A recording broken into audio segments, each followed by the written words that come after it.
Alright, so praise the Lord, and we're going to continue for the second session. This time, ano tayo ng Bible class, at ang suggested na topic po sa akin is related po sa discipleship, no? So that's why ang gusto kong ituro ngayon is about being and becoming Christ's disciple. Let me check. Okay, so being and becoming a disciple of Christ. So, pag pinag-usapan po natin yung discipleship, ang what comes in our mind, no, is yung Great Commission agad, right? Which is the Great Commission, which is the Matthew 28:19 through 20, which says, "Go therefore and make disciples," no? Ito'y komisyon na binigay ng Diyos sa mga disciples at sa mga churches, no, na ating gaganapin na tayo ay gagawa ng mga disipulo, no, to make disciples, baptizing them in the name of the Father and of the Son and of the Holy Spirit, teaching them to observe all that I have commanded you, and behold, I am with you always to the end of the age. So, itong teksto na ito, mga kapatid, no, this is a text na misyon ng kada iglesia ng bawat churches. At gusto kong i-explore natin ito further, no, para maintindihan natin what does it mean to become a disciple of Christ, no? Sino ba ang magiging paano ba maging qualified, no, na maging disciple of Christ? But before that, gusto kong i-share sa inyo ang isang illustration, no? Siguro you are all familiar about that guy, right? That is Martin Luther King Jr., no? Si Martin Luther King Jr. na assassinate siya, mga kapatid, noong 1968, no? At the Lorraine Motel in Memphis, Tennessee. So known itong si King sa na leader siya, fighting against racial segregation, fighting for the cause of the black people. Ganun siya kahalaga at kaimportante sa kasaysayan, no, si Martin Luther. And because of his advocacies, because of his beliefs, marami siyang tinatawag na mga disciples, no, na who share the same view, same viewpoint, same worldview, same position as Martin Luther King Jr. At ang tawag sa kanila, mga disciples, no? Disciples ni Martin Luther King Jr. Nung namatay si Martin Luther King, ang mga disciple niya, sila yung nagpapatuloy sa misyon, no, na sinasagawa ni Martin Luther King Jr. Pinaglaban nila yung civil rights, and their endeavors advanced because of their inspiration from and relationship with their leader. So, bawat leader, no, meron niyang mga followers. Rizal yan, no? Even nga si LeBron James, meron ding mga LeBron fans eh. So, parang ganun, mga kapatid. That's one way to understand disciple is, a disciple is someone who follows his leader, who tries to imitate his leader both in actions, in achievements, in work, and everything, no, even in thought. So, with that illustration, in a far greater sense, mga kapatid, the disciples of Jesus are the ones, no, who are also organically related to, no. Pag sinabi natin yung leadership ni Christ sa atin, organic siya, na may organic relationship tayo sa kanya. Siguro yung leader natin sa company, sa boss natin, organizational leader yun eh, no? Hindi yun kaisa sa atin, right? Separate yun sa atin, separate person. Pero si Christ, siya yung tinatawag na organic leader. Just as your hand is connected to your body, ganun ka-tight, no? Ganun ka-vital. Ganun siya, tinitingnan natin na leader, and we are related to Him, gained inspiration from His life, from His courage, and guidance from their leader, which is our Lord Jesus Christ.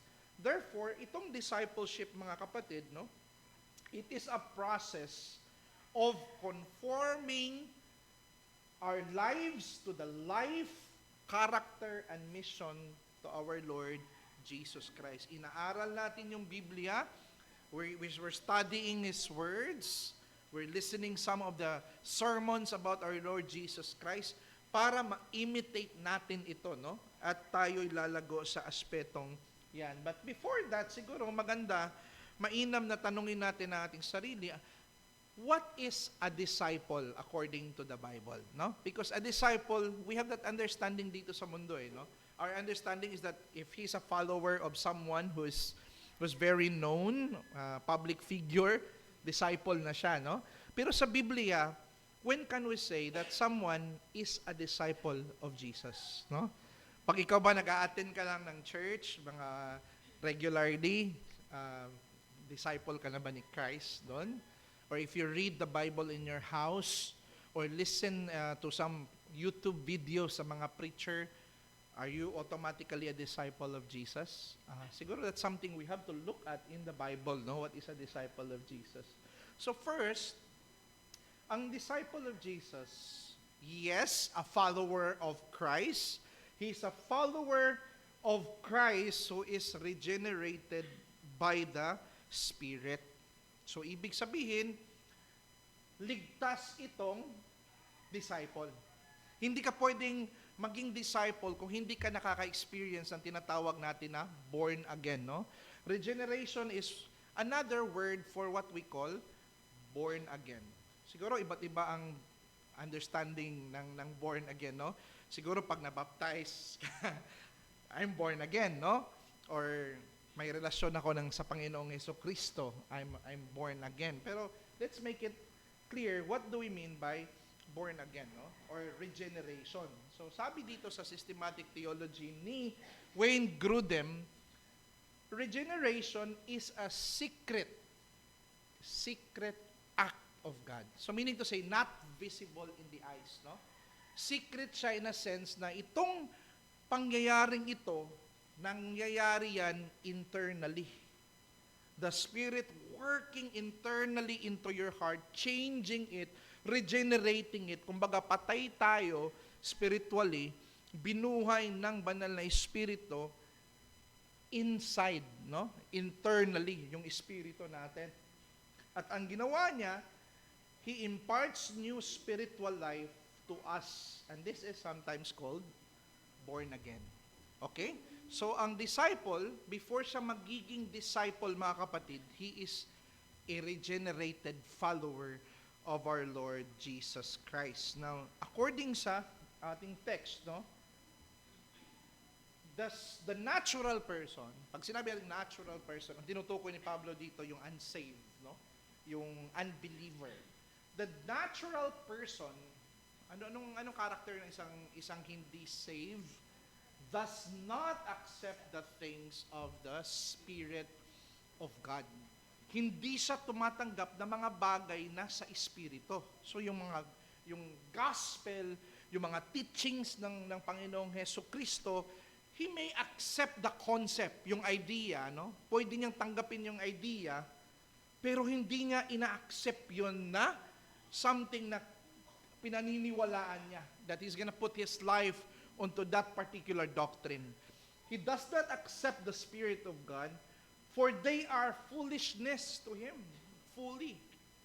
So, sa unbeliever, mga kapatid, yung mga things of the Spirit of God, sometimes pinapakinggan dito sa kabilang tenga, tapos lalabas sa other ears, di ba?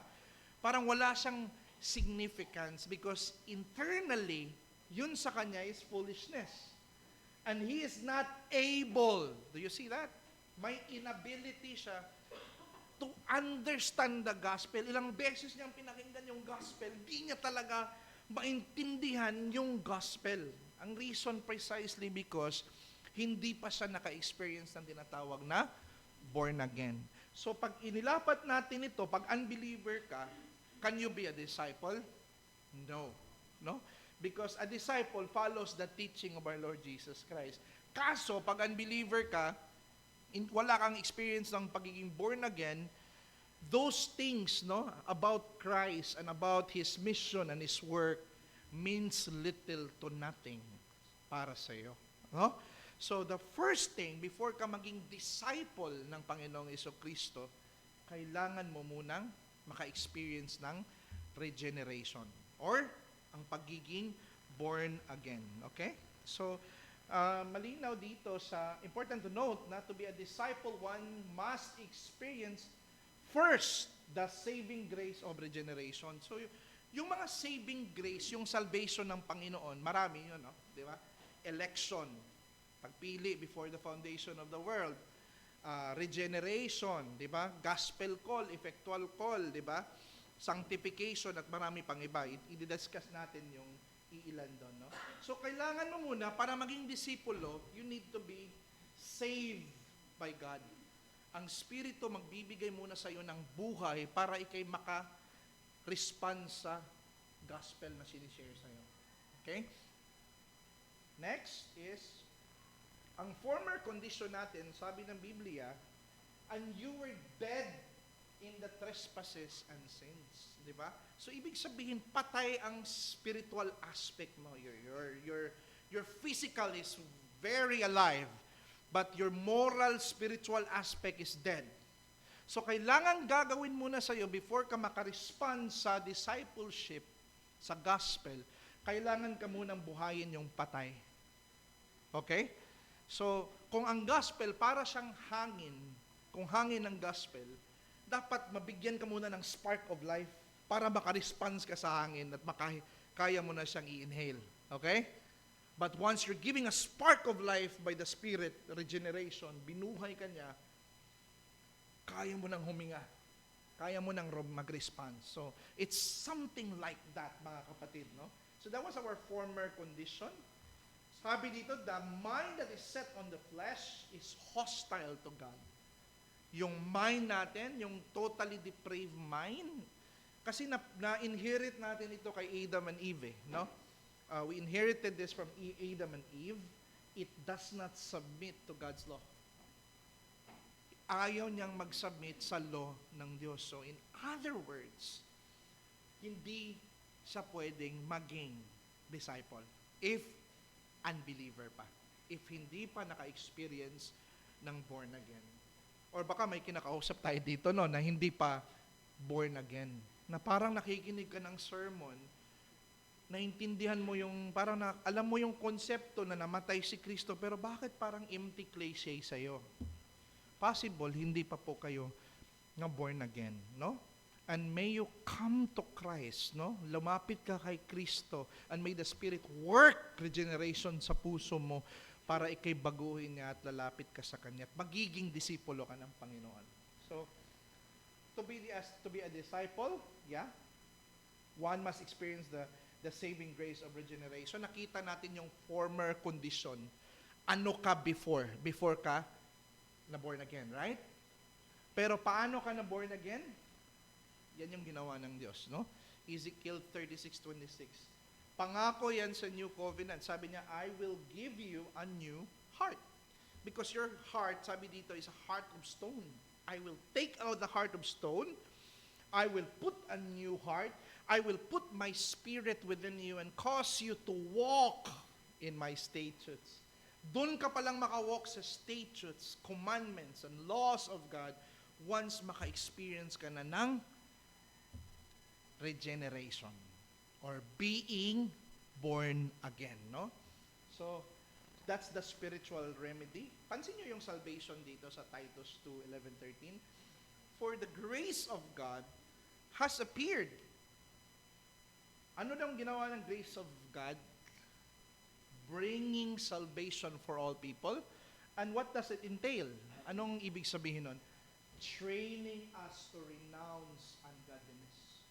So pag yung salvation pala, it teaches us to renounce ungodliness. Tinutulungan tayo na patayin yung mga evil na naninirahan sa ating, o mga kasalanan na naninirahan sa ating katawan, no? Kasi hindi pa tayo saved sa presensya ng kasalanan, no? Nandito pa din tayo, tainted tayo sa pollution pa din ng kasalanan. Nung na-born again ka, ang na-save ka, ang natanggal sa iyo, yung pleasure of sin.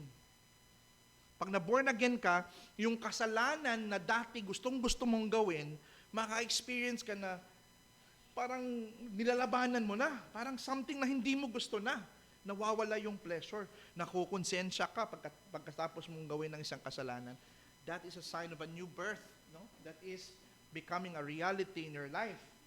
Now, ang punto dito is that regeneration, being born again, is the initial requirement of discipleship.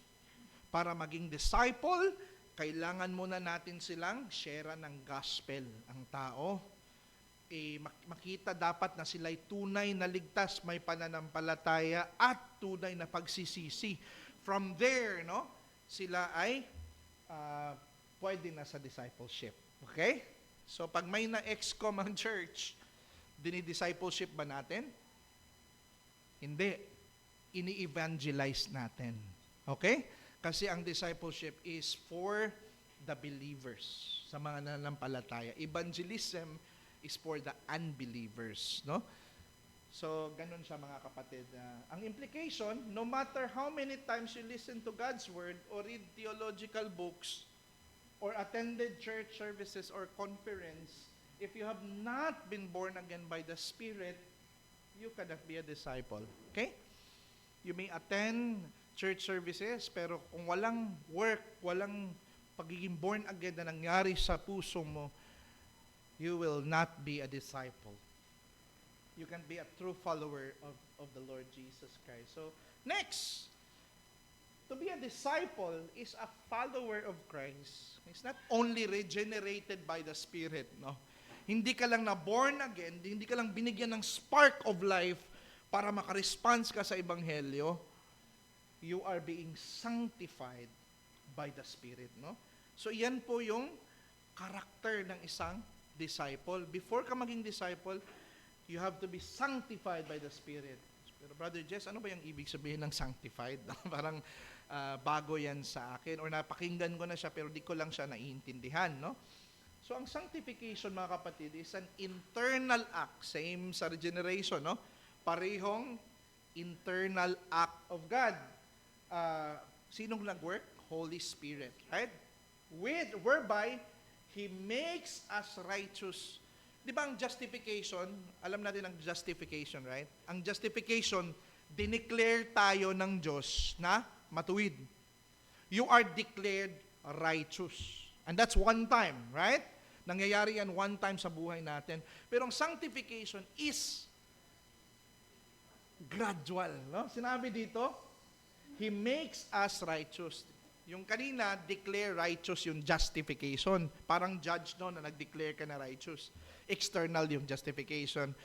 But sanctification is internal, and it gradually makes you righteous or holy.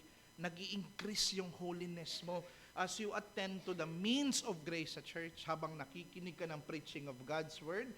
Nagpapartake ka ng sacrament, no? Ang sacrament is a means of spiritual nourishment. Kagaya ng food, no, na pinapakain ka, the food nourishes your body. So the sacrament of Lord's Supper and all and the other sacraments, baptism, all of those strengthens and nourishes your faith. So, mangyayari yung tinatawag na sanctification sa buhay mo. Pati yung private devotion sa bahay, no? Kumbaga, hindi lang godly ako sa church, makikinig ako ng sermon. Pero buong buhay mo sa bahay mo on the other week, parang common lahat, no? Walang devotion, walang prayer. Parang it's a worldly house. Kung tunay ka na Christian, ang paglago mo, hindi din siya ganun ka bilis, no? Very slow. Pero gradual, nag-i-increase ka kung tunay ka na Kristiyano, no? So, important to note na to be a disciple does not only require one to experience a new birth. Hindi lang siya nagre-require ng new birth or regeneration, pagiging born again. It also requires that you have the Spirit who actively and internally work in the heart of the believer. The Spirit must be in the heart of the disciple, active na kumikilos sa buhay ng isang disipulo, mga kapatid. So, Galatians 5:22, kasi kung walang sanctification, ganito mangyayari. take note na ang love, joy, peace, patience, kindness, goodness, fruitfulness, gentleness, self-control, those are virtues, right? Pero bunga siya ng Espiritu. It's not even a fruits, no? But fruit of the Holy Spirit. Singular. Isang singular na fruit. At when we are sanctified, if we have the Spirit, nagbubunga yan sa atin. Yung mga virtues na yan, no? Kaya yung buhay mo, pag naging Kristiyano ka, mapapansin mo na lang na may paglago ka sa mga mabubuting gawa. Okay? At yung mga maling ginagawa mo dati, mga bad habits, unti-unting namamatay, no? Which we call mortification. Yung paglago mo sa kabanalan, mga positive na mga good works, vivification ang tawag doon, no? Pero parte siya ng sanctification. So ang believer, kalinaw din sa 2 Corinthians 4:16 na though our outer self is wasting away, our inner self is being renewed day by day. So nakita nyo na may gradual, continuous work ang banal na Espiritu sa bawat buhay ng kanyang disipulo. Pero kung walang ganito na experience ang isang tao, he cannot be a disciple. So kailangan ligtas ka muna. You know the gospel, sumasandal ka sa gospel. Hindi yung sariling gawa mo at sarili mo ang tagapagligtas, no? Hindi ang Panginoong Jesucristo. Punto dito, a disciple as the Spirit of God dwells within him and causing him gradually to be conformed to the likeness of Christ. Kumbaga, itong sanctification, ito yung internal, no, na aspeto sa kabanalan. Discipleship is the external manifestation of the sanctification that you experience, no? Nagets natin? Ang sanctification internal, no, na pagkilos ng banal na Espiritu. Ang discipleship, yun yung external na manifestation at pagkilos natin, no? So, malinaw dito mga kapatid, no, na for those whom He foreknew, He also predestined to be conformed to the image of His Son. So kung ikay hinirang ng Diyos, hindi mo matatakasan ang destiny mo na ikaw ay magiging kagaya ng imahe ni Kristo. Lalago ka talaga sa kabanalan hanggang ikaw ay unting-unting magiging katulad ng ang ating Panginoong Jesucristo. You will become like Christ, no? Ma-experience mo yung proseso ng discipleship talaga sa buhay mo. So wag natin takasan ng discipleship, no? Ipurso natin ang discipleship kasi yan talaga yung patutunguhan natin. Yan talaga yung destinasyon natin na maging kagaya tayo sa imahe ng Panginoong Jesucristo. But a disciple is not only regenerated, born again. He's not only sanctified by the Spirit, meaning naninirahan ng Espiritu sa kanyang buhay para gawin siyang banal, but a disciple is also a committed follower of Christ, no? Committed follower siya of Christ. And these commitments niya are expressed or are shown sa tatlong ways, no? First, they follow Christ in His ordinances. Because committed follower siya ni Kristo, nung naligtas siya, He is committed to follow Him in everything, no? Unless you abide in my word, you cannot be my disciple. So when we say na tunay tayo na committed tayo na disciple ni Christ, committed din tayo na sumunod sa kanyang ordinansa. He gave an ordinance of baptism, church membership, word for word nating mabasa mga kapatid. Matthew 28:18 to 19, no? Make disciples. Anong gagawin sa disciples? Baptizing them. Right? So it makes that a disciple is baptized, mga kapatid. No? Baptize them. At ano pa? Na-save na ako, hindi ko na kailangan lumago sa knowledge sa Panginoon. Teaching them, no? To obey all things that I have commanded you. So hindi siya partial following, no? Hindi siya partial na pag-obey. When you are a disciple, you are a full obedient disciple of Christ. So yun yung nakikita natin. So ang ginagawa ng disciple, committed follower of Christ, he follows Christ in ordinances. Christ said, "No servant is greater than his master. If I suffer, you too will suffer." Then the committed follower will also follow Christ in suffering, right? And not only that, they follow Christ by abiding His word. Anong sabi ng John 8:31? He who does not abide in my word cannot be my disciple. So hindi tayo pwedeng partial lang na portion ng Bible, no?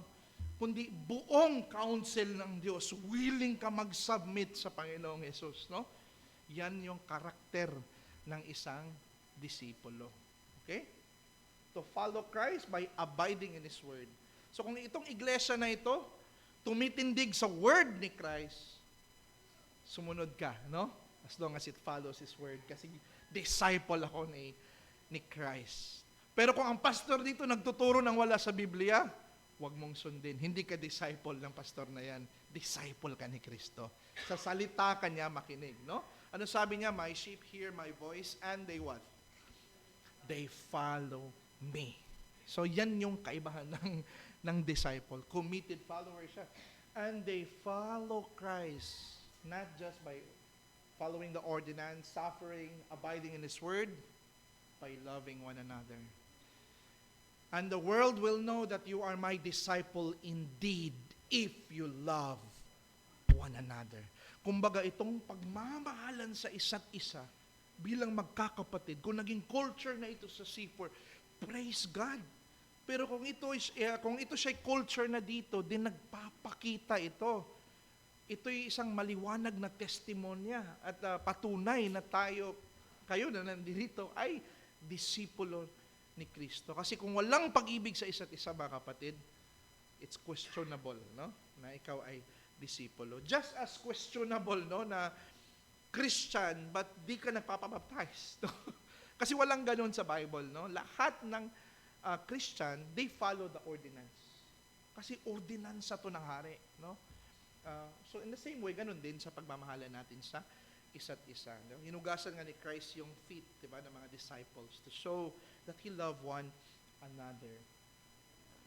Okay? Now, according sa libro ni Mark Dever, I tried to read a bit of this book, although nabasa ko na ito long time ago, no?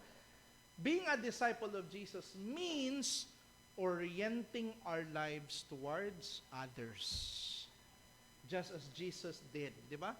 This church is the people that are here, matatanda, may iba't ibang profesyon, may farmer, may doktor, may kahit anong klase ng profesyon sa buhay, magkakaiba. But they're one because Christ chose everyone here to become a family of His. Diba? Hindi ikaw ang pumili ng mga miyembro dito, no? Na maging ito, part ng family ko. Kasi magiging selective ka lang sa mga taong kapareho ng hobby mo, kapareho ng hilig mo. Right? But you're not the one who chose them. These family are chosen by God. At kung sino yung inilagay dito na kabahagi ng iglesia, you are bound to love them.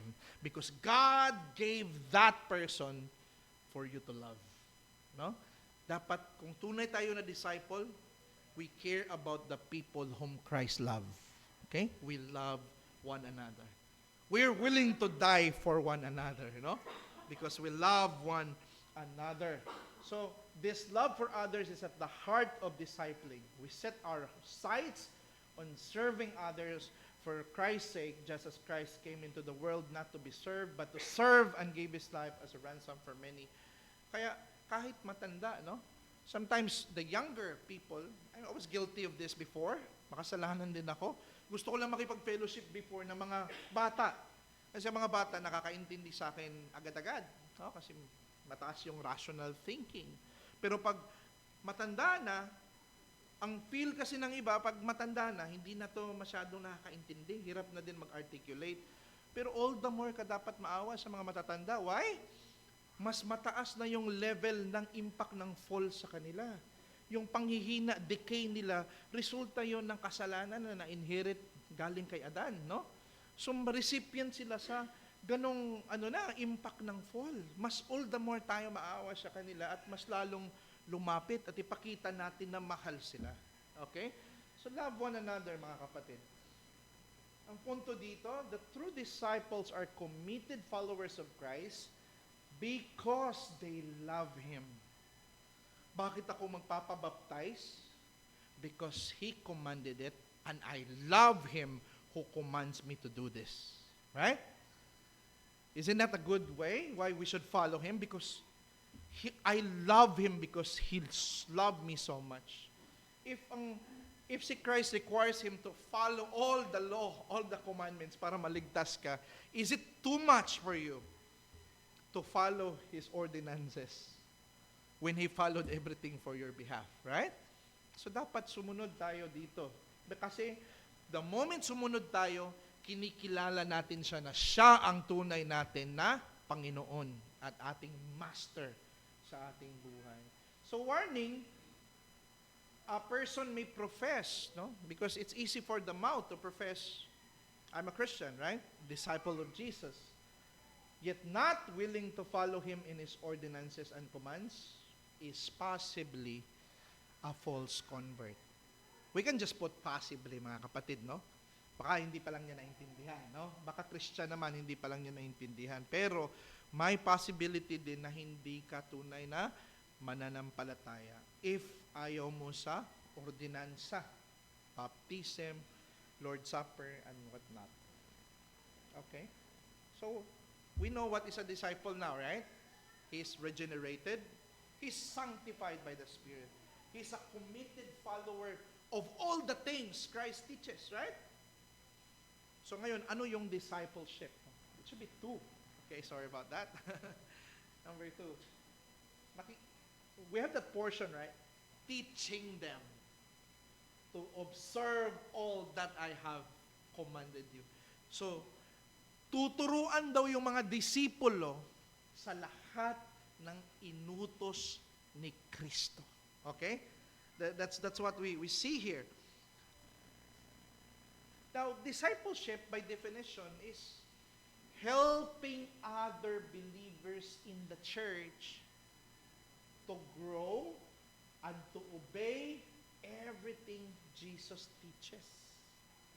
Kumbaga, meron tayong mutual responsibility sa isa't isa na kung may mga kapatid tayo na kailangan ng tulong para maintindihan niya yung mga bagay-bagay na tinuro ng Panginoong Yesus, we will be there to be of his or her aid, no? Nagtutulungan natin siya, gagabayan natin siya. Kung hindi man lahat kaya mong i-disciple, baka meron kang isa dyan sa church na hindi pa masyadong mature sa pananampalataya, no? Pwede mo siyang turuan or since may marami ka nang alam sa Biblia, natutunan sa mga kautusan ng Panginoon, disciple that person. Because your act of discipling that, with the oversight of the pastor, of course, no, is your act of loving that person. So, to magdi-disciple ka, para yung disciple mo, mag-disciple din ng iba. No? That's what we want to have, no, sa discipleship. Now, asan ba yung tamang lugar ng disciple, no? Pagdi-disciple. Yung iba, wala sa lugar yung yung pagdi-disciple, no? Nakita nga ako sa flip-top nagdi-disciple, no? So hindi 'yun tama, mga kapatid, no? May tamang lugar ang discipleship, no? So the place of discipleship saan? In the local church. Ang local church dinisenyo siya na magiging lugar or assembly kung saan mangyayari yung tinatawag natin na discipleship, no? So, una, before I proceed to that, no? Bakit sa local church? Kasi sa local church, dito ka mas lalago sa iyong pananampalataya, mas lalakas yung pananampalataya mo kasi sa local church diyan ina-administer ang mga kaparaanan ng biyaya o means of grace kagaya ng sacrament, no? Preaching of God's word, fellowship, edification sa isa't isa, di ba? prayer, singing of the gospel songs. Akala natin yung pag-sing natin sa gospel song, nothing happens to us. The moment we sing those gospel songs, we are reminded of that song about what Christ has done, and it increases strength sa ating pananampalataya. But not only that, sabi din ng Bible, you are also encouraging others. You are reminding others about the gospel in the songs that you sing. So kaparaanan pa din po yan ng biyaya. So dyan pa lang, no, nadidisciple ka na, no? Nadidisciple ka na doon sa loob ng iglesia. And not only that, no, sinabi din dito sa 1 Corinthians 14:26, no? What then, brothers, when you come together now, 14:26, sabi niya dito, let all things be done for building up. Ibig sabihin, mga kapatid, dito sa church, ito yung lugar for building one another up. Okay? Kahit ngayon nakaupo ka lang sa chair mo, kahit wala kang ginagawa, ini-encourage mo na ang iyong kapatid. By your presence alone. Kahit pa wala kang ginawa, encouragement ka na kahit malayo yung bahay niya. I have that one member there in PRBC. Sobrang tanda na niya. Sobrang layo ng kanyang nilakad. Pupunta talaga sa church. Kahit wala siyang mga ibang ministry na ginagawa, the presence of her encourages others, sa mga younger na pupunta talaga sa church. We have that one doctor, no? Doon sa PRBC, I will not name his name, no? Pero galing pa talaga siya, mga kapatid, galing pa siya sa ER. My missus knows that, no? Galing pa siya ng opera. After ng operation niya, kahit late na siya, pumupunta talaga sa church. Is it not an encouragement sa atin? This guy values the Lord's Day. So should I, no? Kung siya nga pwede nga niya gawing excuse yung ano niya yung kanyang profession kasi works of mercy necessity yun di ba? Pwede siyang di mag-church nun Pero siya after talaga, sorry Brad, galing pa talaga ako sa ER, may ilan lang ako. Nakaka-encourage, no? So, yung mga presence natin dito, mga kapatid, encouragement mo yun sa isa't isa, pagpapakita mo yun sa pagmamahal mo sa isa't isa. It happens in the local church. So, i-cultivate nyo yung friendship ninyo dito, no?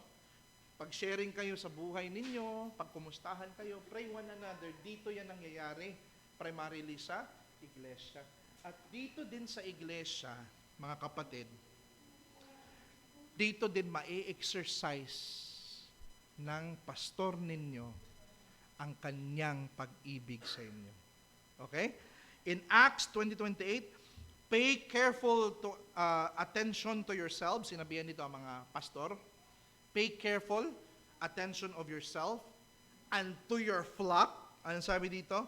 In which the Holy Spirit has made you overseers to care for the church of God which He obtained with His own blood. So yung preaching ng pastor dito, yung mga elders ninyo or pastors ninyo dito, mga kapatid, yan yung expression nila sa kanilang pagkikare sa inyo. Pagtuturo ng tamang doktrina, paggabay sa inyo na hindi madala sa maling katuruan, sa maling buhay, pagdidisiplina, no?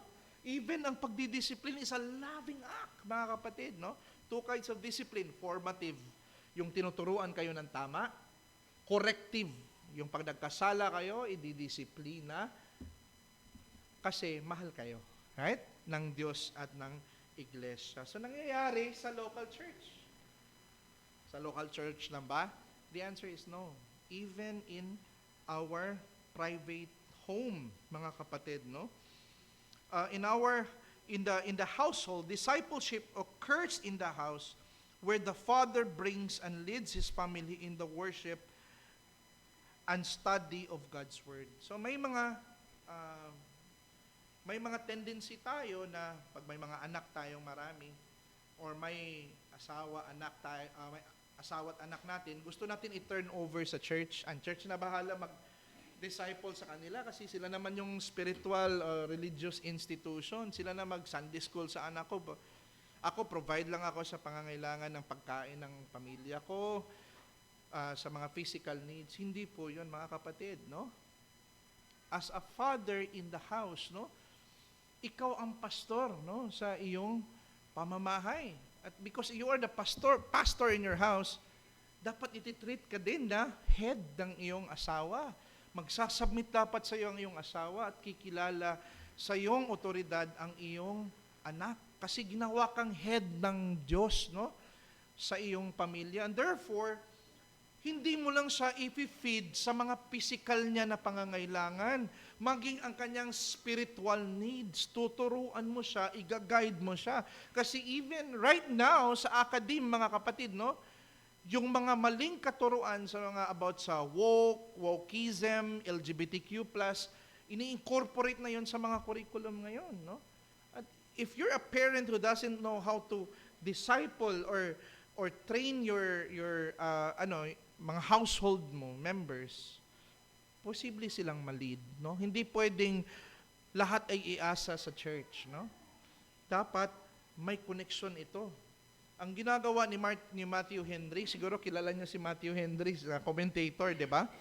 Ang ginagawa nila sa pamilya niya, since may mga members sila na sobrang busy talaga sa trabaho, maintindihan naman natin, no? Ang ginagawa nila, ang mga anak sa church, nakikinig talaga sa sermon. Nagsusulat, diligent, no? Full attention talaga sa sermon. Tapos, ang gagawin nila, kung anong napakinggan nila doon sa Sunday, gagawin nilang family worship sa Martes. So, their kids, ang kanyang asawa, nakikinig talaga at nagsisharing sila. Now, the sermon becomes a way na hindi siya nawawala. Kasi minsan, pupunta tayo sa church, di ba? Punta natin sa church, nakikinig ako sa sermon, ang ganda ng sermon, ang ganda ng preacher. Pag uwi sa bahay, nakalimutan na, no? Kasi wala tayong active na desire na mag-retain yung itinuro sa atin, no? Pero kung ituturo natin siya sa bahay, gawin natin siyang way na makapag-family worship, mag-sharing about the thoughts, pinrich ni Pastor Rex, pinrich ni kapatid, di ba? So, magiging yung sermon, no? Mas magiging meaningful siya sa atin. At mai-ensure mo din ang yung mga anak nakikinig. Kasi family worship namin yan na topic. Lagot ako kay tatay pag hindi ako makasagot or wala akong naintindihan sa sermon. So it's a good training, no? Para yung mga bata natin, hindi pa naman sila mga disciple, hindi pa naman yan sanctified, yung mga maliliit natin na bata. Pero, we are trying to make them become a disciple, no? Someday.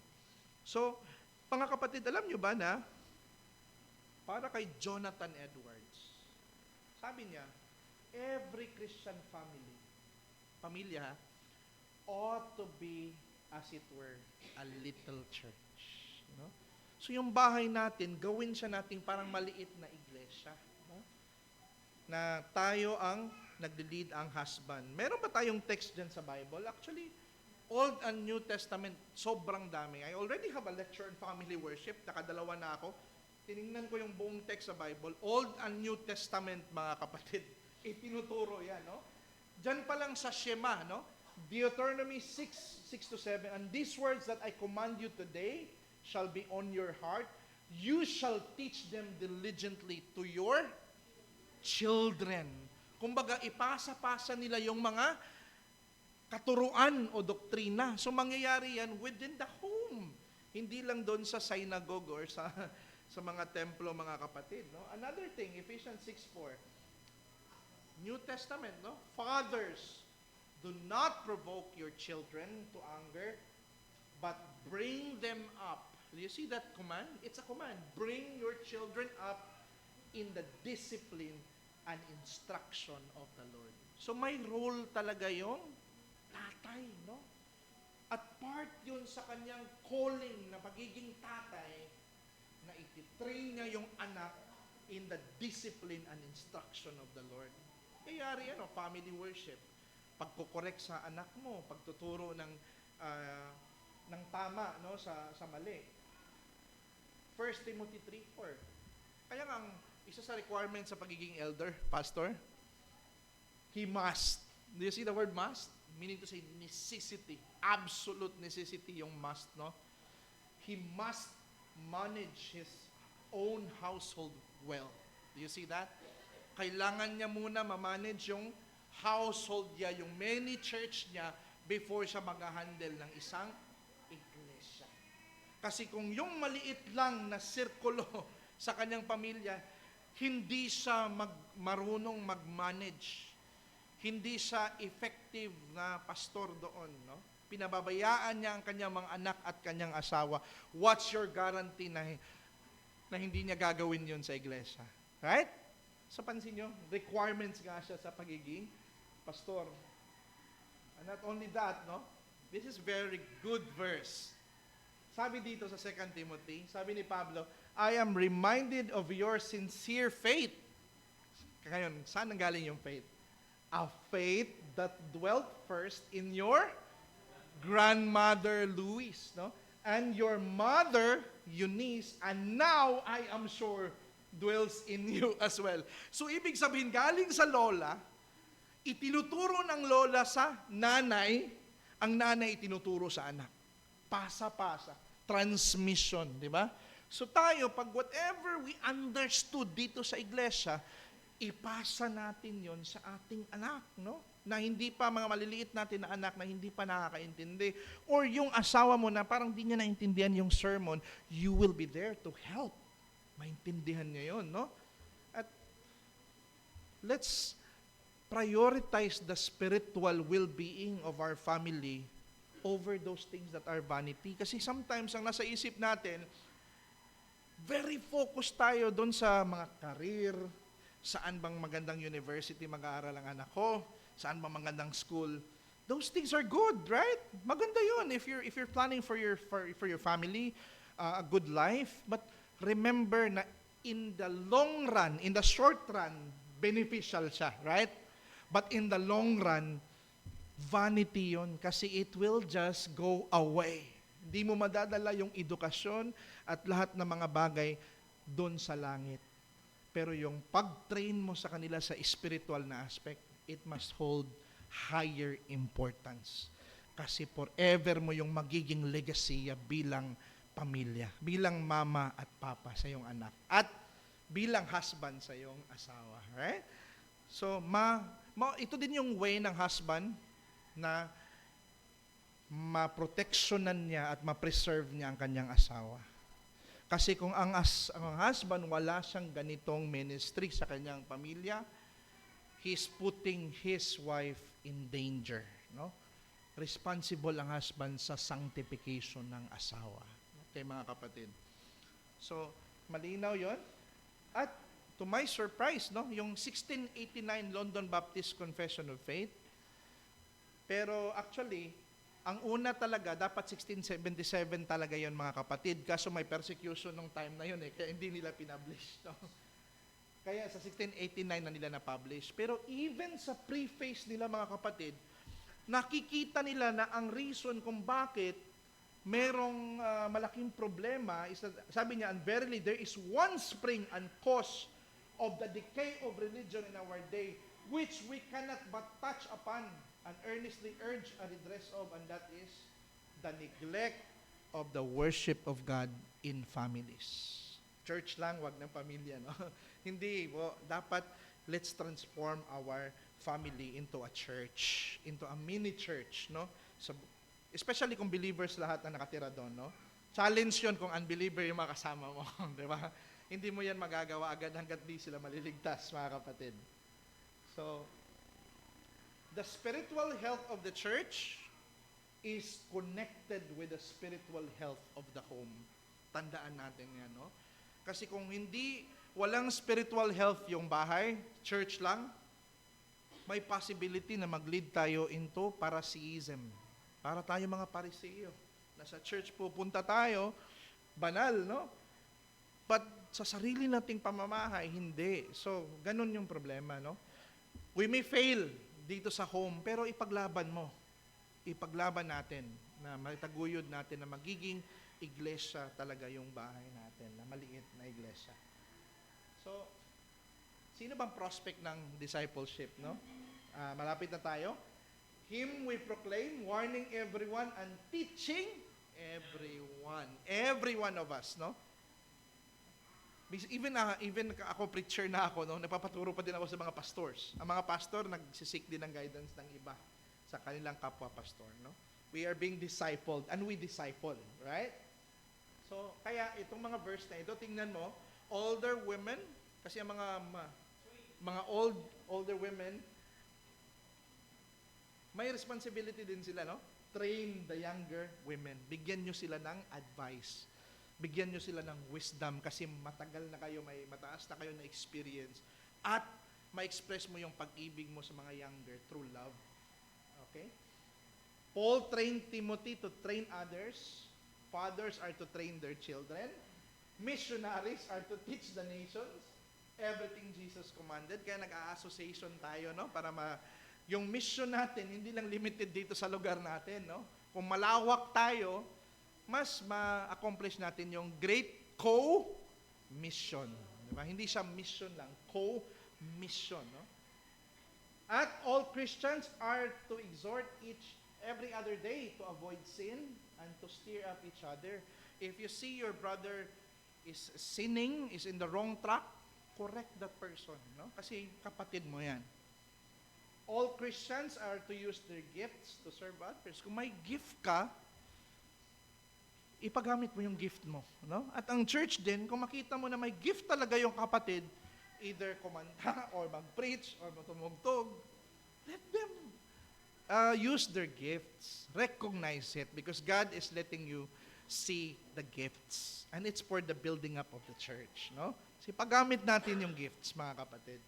And makita din natin, no? Acts 18:24-26, Priscilla and Aquila, on the spur of the moment, it seems explain the way of God more accurately to Apollos. So kung may mali din tayong belief, let us be willing to be corrected. Kung ang correction naman ay nasa Biblia. Okay? So, ang humility is, ano talaga mga kapatid, makikita na once you put priority on the scripture over yourself, over your pride. No? Pag ang scripture na, dun tayo. Okay? So, ano ba yung content ng discipleship? Hindi yung mga nasa self-help books, mga kinopya sa corporate na mga settings, tapos in-apply dito. Maganda tong book ni Maxwell, no? Hindi naman siya biblical. So, hindi dapat yun yung content ng ating discipleship. Hindi din tayo kukuha ng method na wala sa Biblia. Kasi hindi yun yung method na ibinigay ng Panginoon. Okay? So, dapat okay lang ang method kahit hindi sinabi explicitly sa Biblia, basta hindi against sa Bible. Okay? So, Bible ang ating means of discipleship. Sabi dito, all scripture is breathed out. Yung breathed out sa Greek is theopneustos. Nanggagaling talaga sa Diyos mismo. Kumbaga, it comes from His authority. And profitable. Itong Bible daw, profitable for teaching. Yeah, nagtiteach tayo ngayon galing sa Bible, no? For reproof. Pag ang rebuke sa'yo or reproof sa'yo is biblical, ang Diyos nag-rebuke sa'yo, kapatid, no? Makinig tayo. For correction and for training in righteousness, so that the man of God may be what? Complete, no? May nagsasabi, hindi sapat ang Bible, no? Ito kasi mga Catholic, no? It's not complete, no? Kailangan ng tradition, no? It can make someone complete, eh. Why do you need another tradition, no? If the Bible or scriptures able to make you complete, equipped for every good work, nothing is lacking. May sola scriptura tayo. Yan yung means ng discipleship. So John 17:17, sanctify them with thy truth, thy word is the truth. So walang ibang pwedeng makasanctify, no? Ang word of God lang. So discipleship, word of God ang ating gamit. So to end, conclusion, God designs us not to be a solitary Christian, no? Kumbaga, no Christian is an island, no? Hindi yung niligtas ako ng Panginoon, I can be all by myself. Manonood lang ako ng mga sermon ni MacArthur, Paul Washer, read lang ako ng Bible, I'm a Christian. No. Kasi, paano ka magsasakrament, no? Paano ka maglo-Lord Supper? Paano ka magsasubmit sa elder mo kung wala kang church? Di ba? Paano ka makarinig ng preach word, kakanta? Kakanta ka mag-isa, i-corporate yun, mga kapatid, no? So, hindi, no? We are not meant to be alone. And He calls us to grow together, no? Build up together. Pansin niyo yung wording ng Bible? Building up together, grow together. Build one another and lead others to Christ as we follow Him. So in other words, discipleship is a community project. Yung sanctification ng bawat isa, hindi lang yan personal, no? Huwag po nating isipin na personal lang yan, na magdi-devotion na ako, magiging holy na ako. Hindi po, kasama po yung private devotion, no? Pero hindi lang po yun. Komunidad yun na proyekto. Not a self-help activity. No? I hope that you learned something from the lesson. Before we pray, let's open for question and answer, mga kapatid. So long as kaya kong sagutin, no, ang inyong yung mga tanong, I will answer it. Pag hindi, i-research muna natin. Sige. Feel free to ask questions. How many minutes is this past? 15 minutes. Okay.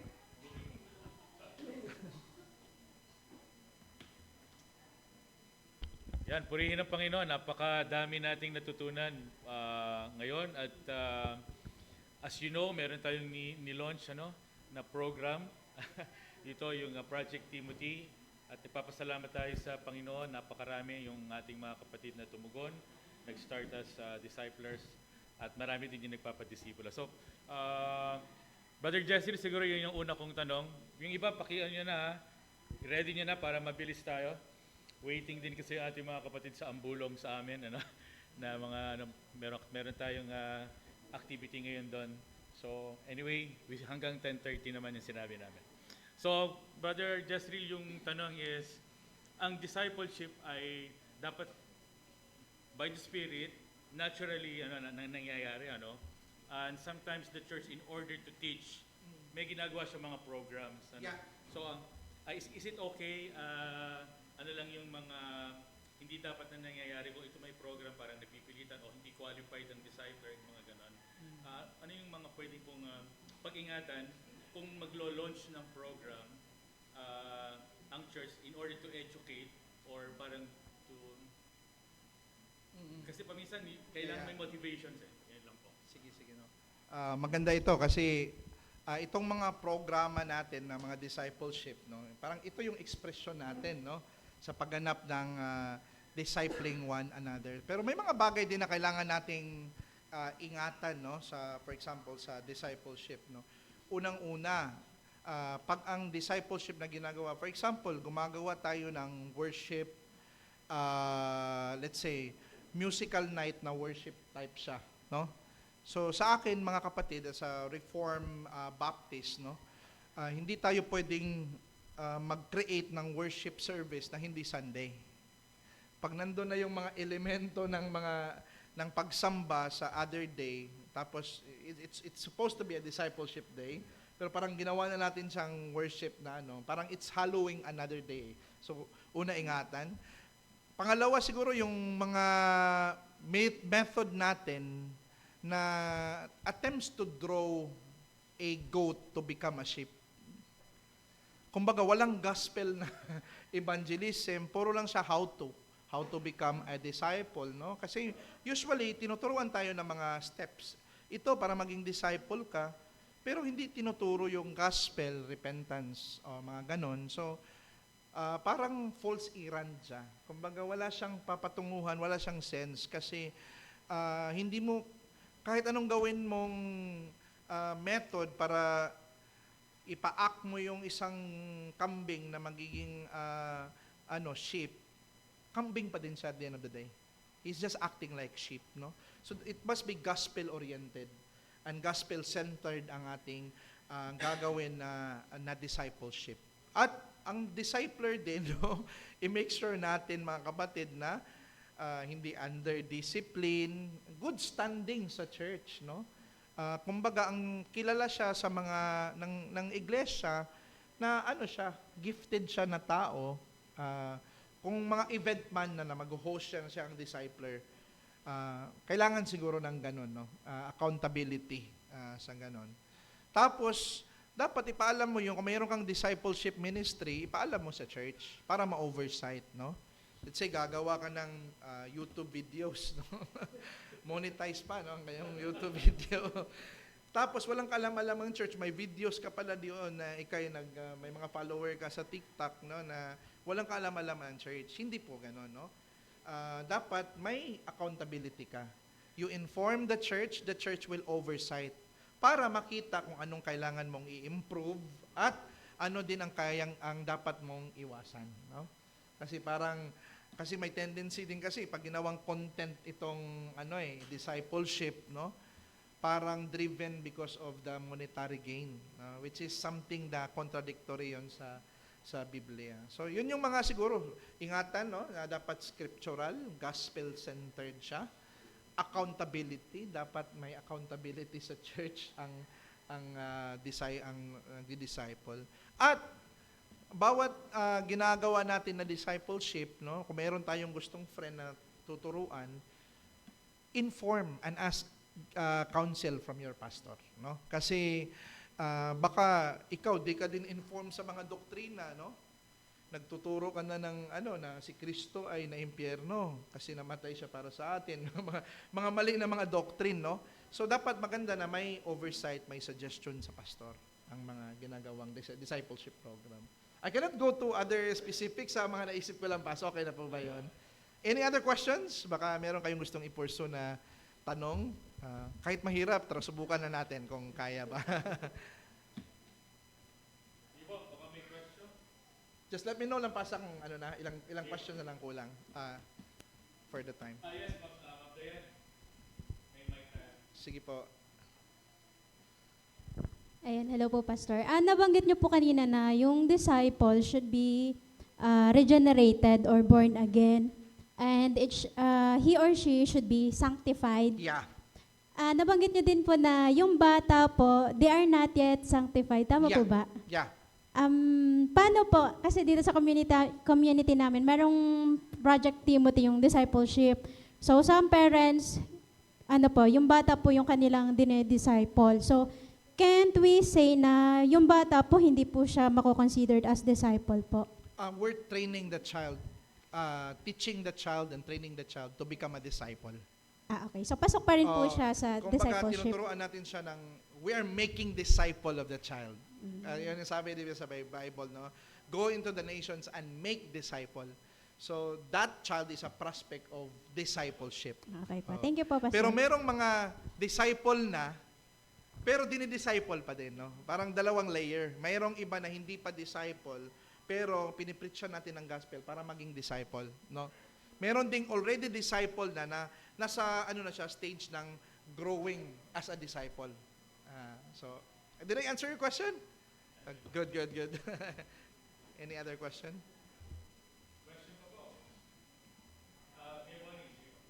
Sige po. Sige po, sir. Kasi yung discipleship po natin, ang ating layunin po natin ay talagang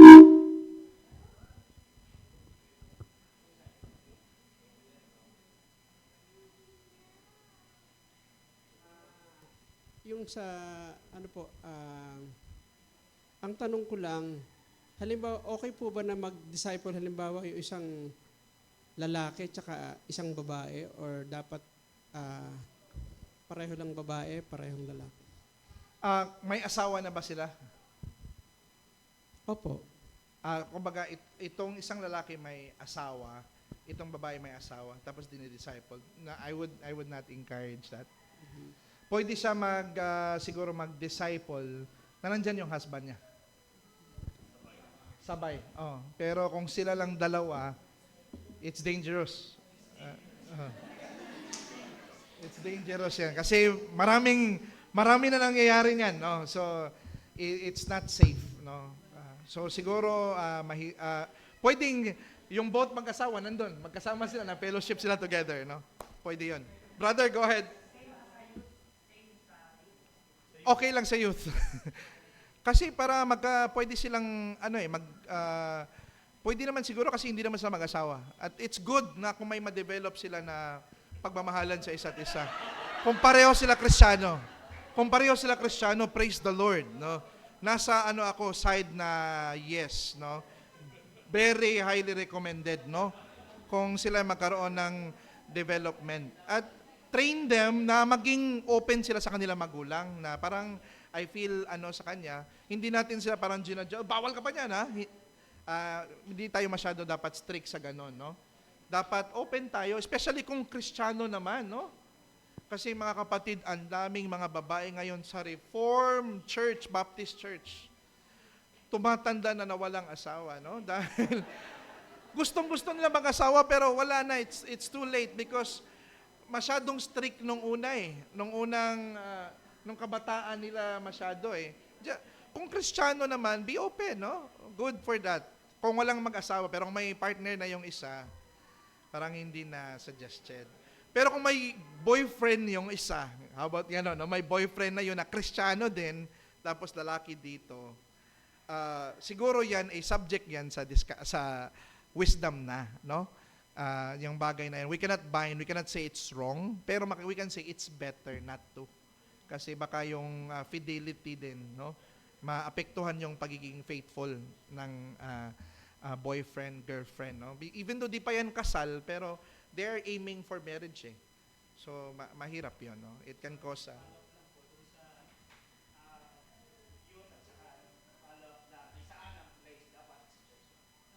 na yung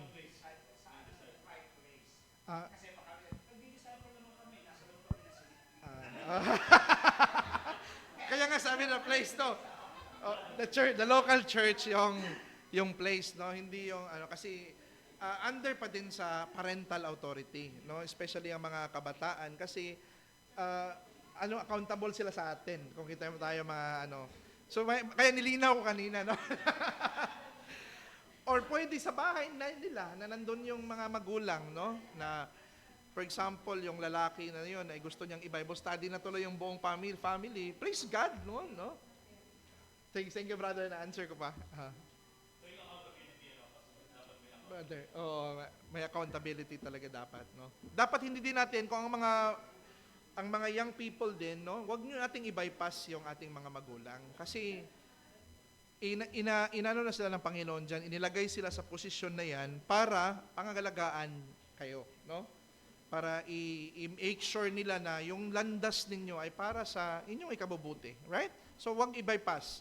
Be honest to your mom and dad kung meron kang nagustuhan na Kristiyano para ma-structured nila ang yung way kung paano i-handle yung relationship. Brother Jeffrey, yung seriousness ng pagtuturo ng magulang sa mga anak. Mention sa confession natin. Yeah.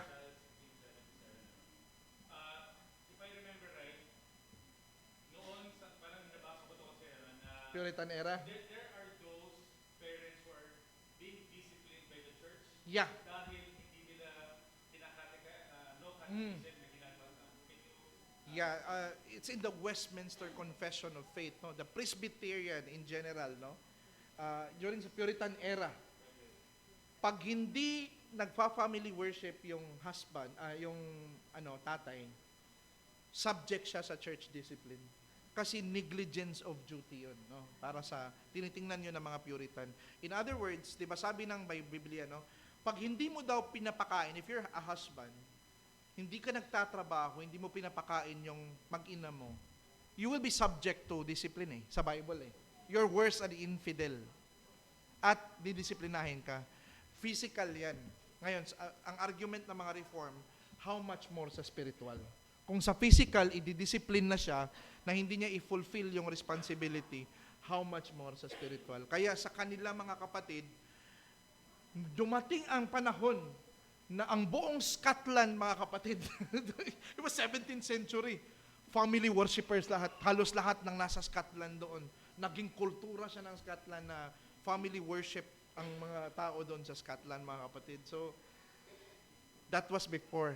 Ngayon, nagdi-decline. Dapat i-recover natin yun, no? Na ma-establish ulit itong family worship sa bahay, na ang husband, mag-take siya ng role, magbasa talaga siya ng Biblia.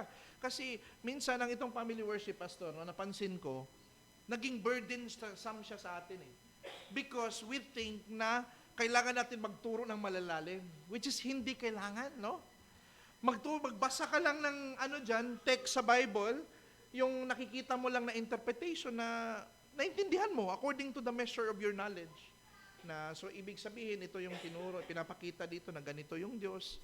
Tapos aawit kayo, sa recommendation ko, there should be a song, a prayer, and a devotional words, no? Or preaching sa ng ama sa kanyang pamilya. Pag naging kultura na ito yung benefit nito mga kapatid. Pag nasanay na ang anak mo niyan sa ganyang sa kanyang culture, i-apply niya yan sa future family niya. Alam niyo ba, meron akong kaibigan, ninong ko mismo, hindi siya pabor sa family worship. Para sa kanya, burden sa masyado. No? So, ang nangyari, ang kanya nakapangasawa ito ng Seventh-day Adventist. Ngayon, ang Seventh-day Adventist, mga kapatid, mga strong pala ito sa family worship. So, kahit yung asawa niya naging Christian na, umalis na sa Seventh-day Adventist, hindi pa din niya nawawala yung family worship. Kasi legacy yun ng kanyang magulang positive yun. Sabi niya, we are trained by our mom and dad. Lumaki kami dito, hindi namin to pwedeng ialis sa aming culture. So imagine your kids in the future, ganun siya. Ganun sila ka-committed sa family worship. Ang laki ng it's a legacy of the parents, no? Yung ano po doon, how do we make it not as a parang parisayang standard na dapat merong family worship sila not imposing pero yun nga, natural na understanding ng isang Opo. Christian parent na because of Christ hindi na kailangan ibasa ko to. Ano ba yung mga tips na coming from the word na Kumbaga, hindi siya dapat, ang family worship, hindi siya dapat na maging source ng guilt natin. If hindi ka makapag-family worship sa schedule na iniset mo, it's perfectly okay. Do it another day. Don't castigate yourself by saying, nagkasala ako sa Panginoon kasi hindi ako nakapag-family worship ito. No. Huwag mo siyang gawing parang legalismo, no? Kundi, gawin mo siyang privilege. To worship is a privilege. So, kumbaga, if hindi ka, dahil na-busy ka lang talaga, it's okay. Do it another day. pero yung dapat meron, yung ba legalistic, hindi ba nagiging legalistic? Dapat meron kasi natural yun sa Kristiyano no? Na nag-worship kumbaga, kagaya natin, dapat may worship tayo sa Sunday. That not equivalent. It's a command kasi. So may command din sa scripture na i-train mo yung anak mo in the way of the Lord. Tapos ang husband, love your wife just as Christ loved the church and cleanses her, sanctifies her. Ibig sabihin, if ang greatest love ni Christ is to sanctify his wife, so ang pinaka-greatest love din ng husband sa kanyang asawa is yung sanctification niya, na maging responsible siya doon sa sanctification, at magagawa natin yan kung may family worship. Pero wag naman siguro tayo mang-disiplina naman kung hindi nagpa-family worship. Parang we are just saying na this is a great privilege, na maganda na meron tayong practice na ganito because it's better. So for church leaders to say na, basta ito as leaders, ituturo namin pag bahala kayo kung gusto ninyo. Mali po yun. Oo. Coming from the position of leadership. Oo. Kasi Encourage the na. word of God definitely says merong Family worship. Oh.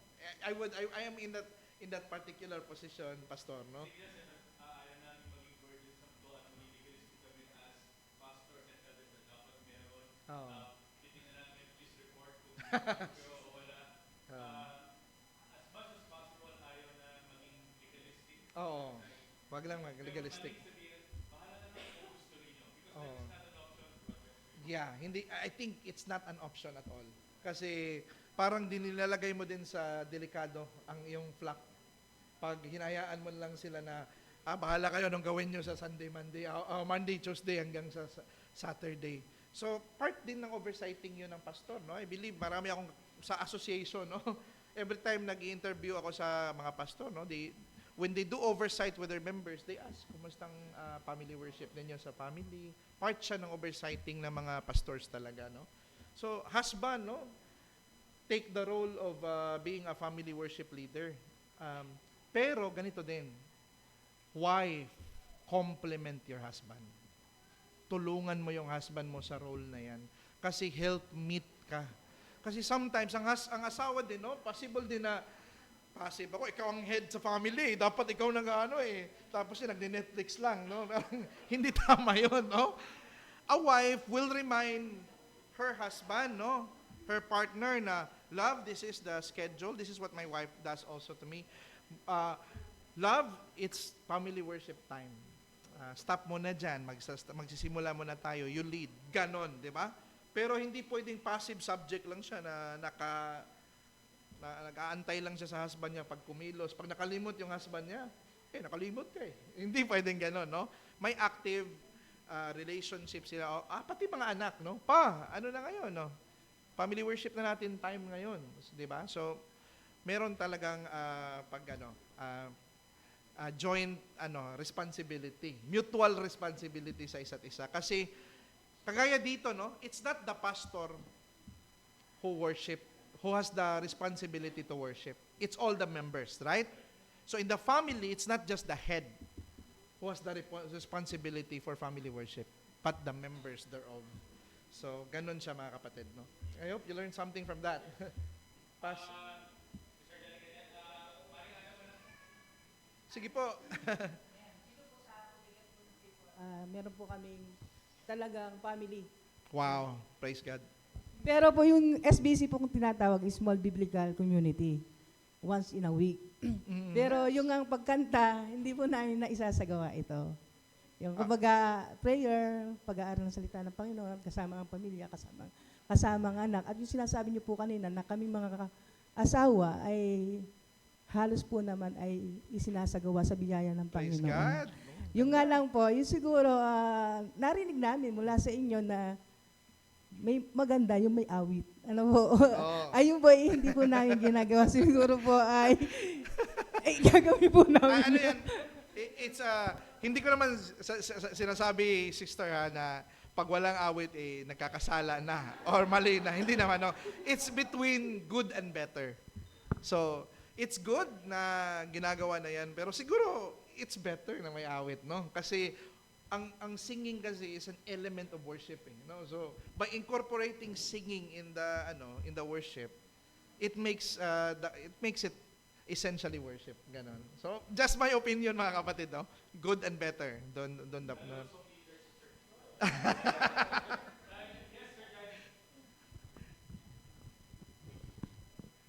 Pastor, comment muna yun nga, bilang isa pong, halimbawa po ay isang padre pamilya, nagba-Bible study ka sa iba pero wala kang Bible study sa bahay. Nag-lead ka ng prayer sa iba pero hindi naman nag-lead ng prayer sa...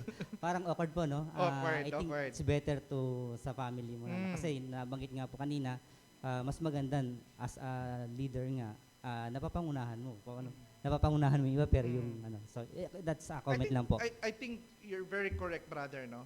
I think that's one of the failure of Adam Hindi niya na family worship ng maayos si Eve Pansin niyo sa question niya sa Ahas. Sabi niya sa Ahas, the Lord did not say na we should touch it. Walang sinabing ganun ang Panginoon, no? Dagdag niya yon ni Eve that neither see it or touch it. Dagdag yon ni Eve. And that's the failure of Adam being the prophet in the house, no? Na hindi niya naturuan ng maayos at hindi niya naturuan kung paano i-refute yung ahas na nakapasok sa garden. 'Di ba? So, it's a failure on the part of Adam. And in fact, nung niloloko si Eve, nandun si Adam Katabi ni Eve siya. No? So, ganun siya ka irresponsible na husband. At nung nagkasala si Eve, take her. Let her die for her sin, di ba? Gusto niya, itong babae, ang reason kung bakit na kumain ako, binlame niya yung babae, no? Pero Christ is so different. When we sin, when the wife sin, take me instead of her. Let me die for her stead. Doon natin nakikita ang true leader, no? Sa kanyang pamilya. He died for her wife, for the sanctification of her wife. So masasabi natin that Christ is the perfect family worship leader. And in the book of Hebrews, no, I'm guiding the people of the family of God in the singing of the song. So, yun mga kapatid. I-mirror natin si Christ. No? Ito po yung tanong ko. Ah. Comment na po. Ang tanong ko po ay, sa pagdi-disciple po o discipler, ay ano po masasabi nyo na gumagamit ng video call online? Halimbawa po medyo malayo sa pagdidisipulo. So, ano po yung masasabi nyo sa bagay niyo? Sa akin naman kapatid, no, since yung disciple na hindi nangyayari, discipling na hindi nangyayari sa Sunday, hindi naman siya corporate worship. So, kagaya nila ni Pablo, gumagamit din naman sila ng tools of communication, kagaya ng papyrus, manuscript, letter, epistle. So that was the tool that was available during their time to communicate. And there's nothing inherently wrong with video call, no? So pwede lang yung mga video call na ginagawa. Pero kung ang pagsasamba natin ay mag-video call na lang tayo during Sunday, no? Yun na yung mali. Kasi gathered church talaga explicitly ang sinabi ng Bible sa Lord's Day, sa Sunday. Pero other day na magdi-disciple kayo, it's my take, no, na hindi siya, wala akong nakitang error sa Biblia, no? Yun yung... Would it matter, Brother Jesse, kung kaya naman mag-face-to-face o in-person, pero out of convenience ay ginagawa siya before? Kasi kaya naman mag-face-to-face, hindi naman siya problem, hindi naman talaga ganun kalayo, pero nag-video ko sila just for the sake of convenience. Nakikita ko sa Bible, it always maraming beses na sinabi ni Paul, I could write to you letters, but I desire to see you in person. Pansin nyo yun na always yung sinasabi ni Pablo sa mga letter niya, implying talaga na merong greater joy. Sinabi niya, so that my joy will be complete, no? Pag nag-meet tayo. So ibig sabihin, meron talaga yung actual na pag meet up, may ibang bagay doon na nawawala pag hindi ginagawa yan, pag ginagawang video call na lang. So, yun yung pero I cannot say na sinning na yung hindi ko masasabi, pero it's always the biblical recommendation.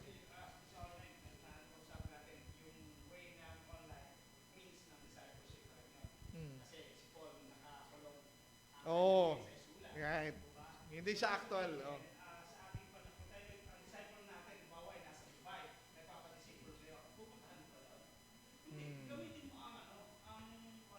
Brilliant. Oh. Oh.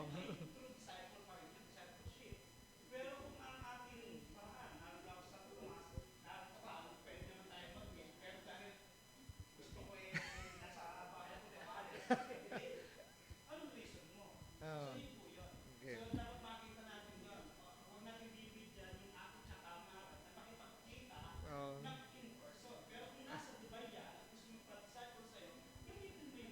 Amen. Oh. Very biblical yun actually ang sinabi ni kapatid, and I love it. Kasi maraming letters si Paul na sinulat niya na nandun siya sa prison. Nakakulong siya. By letter lang. At may time na nakaganon siya, si Luke na lang nagsusulat. Naka-change siya eh. Hindi siya makasulat eh. You know? At saka yung Revelation, sinulat yan, nandun sa penal colony si John the Beloved nun. No? Nandun siya sa isla ng Patmos, pinatapon siya na parang kriminal. Sinulatan niya yung mga iglesia, 7 iglesia, no? So, walang mali doon sa tools, no? Pag ganun, special case, no? Sige ka. By time pa ba, Pastor? Baka alis na si Pastor eh.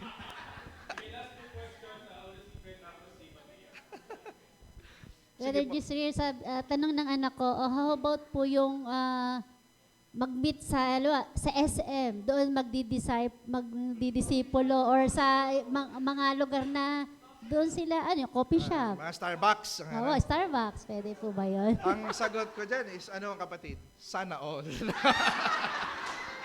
Sana all may pangkape, no? Wala naman masama marami lang na sila, under the oversight naman, kung marami naman sila, they choose that place, no?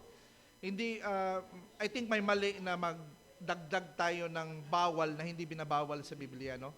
na magkaroon tayo ng tendency na maging stricto pa sa Diyos. Kung hindi binawal ng Diyos, okay yon. Basta may guarding din sa kanila. Kung especially babae at lalaki na parang hindi pa handa, nandun sa lugar na hindi naman safe, baka ang mga magulang na yon ang mag-oversight sa kanila. Okay? So, as disciple po ba, if we sin, is it viewed by God at a different standards po compared sa unbelievers, or is just the same? Since disciples are accountable sa Diyos at a different level since di na tayo ignorant sa truth. Siguro ang kaibahan between unbeliever, how God treats sa discipleship pa yung, ang question is, parehong accountable unbeliever at believer, ganon? At ano yung kaibahan nila? Okay. Siguro ganito, ang discipleship sa believer, it is God, our Father, discipling us. Pero dito sa unbeliever, there is no discipleship here. Kasi at enmity pa sila sa Diyos no? Ang unbeliever, hindi pa siya reconciled. So, kumbaga, enemies pa siya sa Diyos. So, walang discipleship na nangyayari dito. Pero, pwede natin siyang share ng gospel, no? Conversion, kumbaga, evangelistic ang approach natin. Tuturuan natin yung unbeliever sa gospel, ipapreach natin na sila ay makasalanan at kailangan nila ng kaligtasan na si Kristo lang makaprovide. Kumbaga, yun yung approach natin sa kanila. Hindi siya parang someone na tinitrain na natin na matuto sa mga doctrine of election, doctrine of eschatology. Hindi siya parang tinuturoan natin ng gano'n. Okay ba sis? Para siyang, wala pa siyang ganong relasyon sa Diyos. So, kailangan niya muna magkaroon ng relasyon sa Diyos para may discipleship na dynamic between God and unbeliever. May follow-up? Baka may na-misunderstand ako.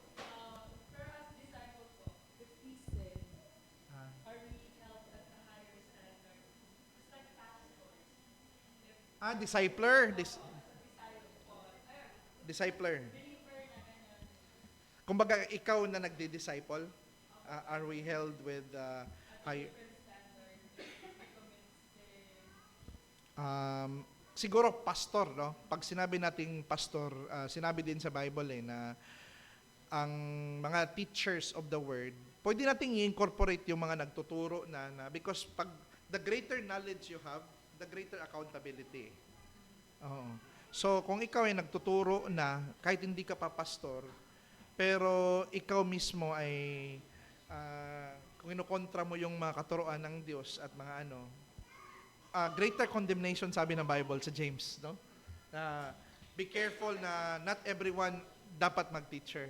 Kasi kung hindi ka naman talaga teacher, wala ka naman talagang calling, you will have a greater condemnation.